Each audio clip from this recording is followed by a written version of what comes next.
Shalom, Tuhan Yesus dan lihat firman Tuhan pada Selasa tanggal 7 April 2026.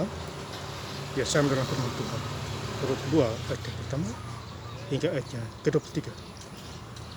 Demikianlah firman Tuhan.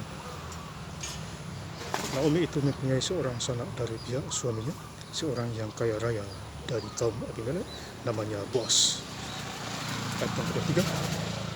Demikianlah Rut tetap dekat pada pengerja-pengerja dan puan Boas untuk memungut sampai musim menuai jelai dan musim menuai garam telah berakhir, dan selama itu ia tinggal pada bertumbuh. Demikianlah firman Tuhan. Bapak Ibu saudara-saudara sekalian, saya cita untuk cerita saya. Firman Tuhan menjumpai kita semua, khususnya hari ini Selasa tanggal 7 April 2026 di Rut 2 ayat yang pertama. Naomi itu mempunyai seorang sanak dari pihak suaminya, seorang yang kaya raya dari kaum Abimelek, namanya Boas. Jadi Boas ini kaya raya, diberkati banyak Tuhan, makanya gandum-gandumnya banyak sekali. Tentu banyak orang bekerja di sana supaya mereka diberkati lewat tangan Boas yang mempunyai ladang gandum di sana. Ayat yang kedua, maka Rut perempuan Moab itu berkata kepada Naomi, biarkanlah aku pergi ke ladang memungut bule-bule jelai di belakang orang yang murah hati kepadaku. Dan sahut Naomi kepadanya, pergilah anakku. Jadi Boas ini murah hati, ya, murah hati, makanya banyak orang suka kerja di sana, ya, supaya bisa dapat makan, ya. Jadi kalau Tuhan Yesus memberkati kita, kita jangan lupa diri, sombong dan lain-lainnya, kita hidup tambah hancur. Bukan diberkati tapi tambah hancur.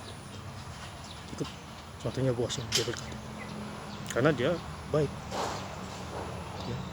Maka itu banyak menyukainya untuk bekerja di sana. Ayat yang ketiga, pergilah ia lalu sampai di ladang dan memungut jelai di belakang penyabit-penyabit.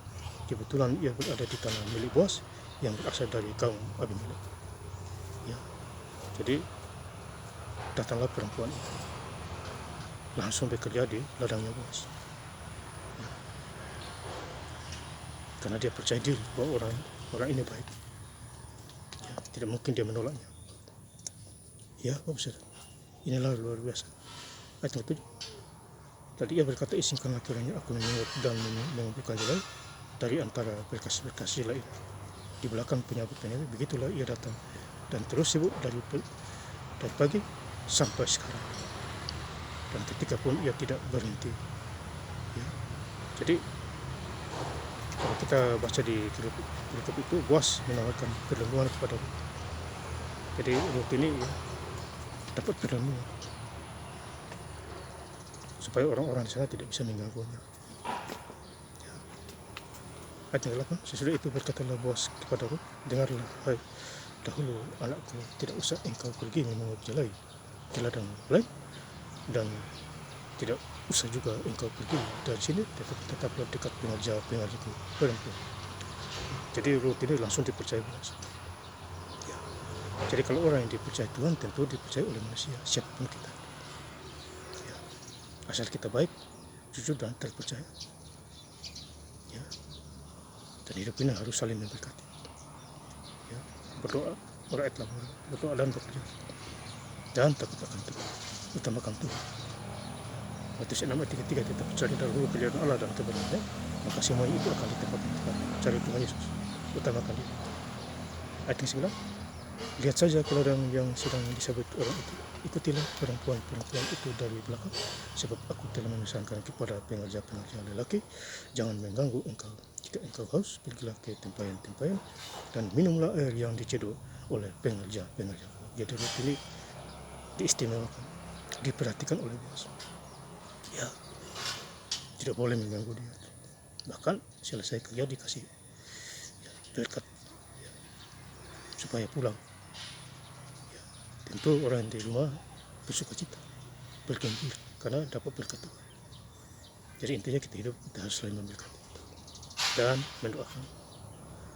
Rut 2 ayat yang ke-15, setelah ia bangun untuk memungut pula, maka Boas memerintahkannya, memberitakan kepada pengerja-pengerjanya dari antara berkas-berkas itu pun ia boleh menurut, janganlah ia di. Jadi ini sudah beberapa kali janganlah ia di. Makanya Ruth itu jangan di. Ya, karena Ruth juga ya mohon maaf orang yang takut akan Tuhan. Ya, dia punya iman yang luar biasa. Ya, karena dia dengar ada berita bos itu orang baik, datanglah ia ke sana. Artinya ada petunjuk ya, kepada Ruth untuk datang ke orang kaya itu namanya bos bekerja di sana. Ruth 2 ayat yang ke-3 ayat yang terakhir. Demikianlah Ruth tetap dekat pada pengerja-pengerja perempuan bos untuk menunggu sampai musim menuai jelai dan musim menuai gandum telah berakhir, dan selama itu ia tinggal pada mertua. Jadi tinggal sama mertuanya. Mertuanya juga ikut senang berkat-berkat yang ia dapat. Jadi Ruth diberkati Tuhan, Boas juga lebih lipat ganda diberkati Tuhan. Jadi kalau kita hidup kita diberkati Tuhan, kita harus takut akan jauh kejahatan, ya, menjadi pelaku firman, lahir baru, jangan menyimpang ke kiri dan kanan. Hari Minggu gereja, baca Alkitab dengan sempurna, dan masih banyak poin-poin. Dan saya ingin lengkap lagi baca ayat firman Tuhan pada hari ini, Selasa tanggal 7 April 2026, dari 2 ayat pertama hingga ayat yang ke-23. Naomi itu mempunyai seorang sanak dari pihak suaminya, seorang yang kaya raya dari kaum Abimelek, namanya Boas. Ayat 23. Demikianlah Ruth tetap dekat pada pengerja-pengerja perempuan Boas untuk menunggu sampai musim menuai jelai dan musim menuai gandum telah berakhir, dan selama itu ia tinggal pada mertua. Terima kasih. Yesus Kristus memberkati. Haleluya. Amin.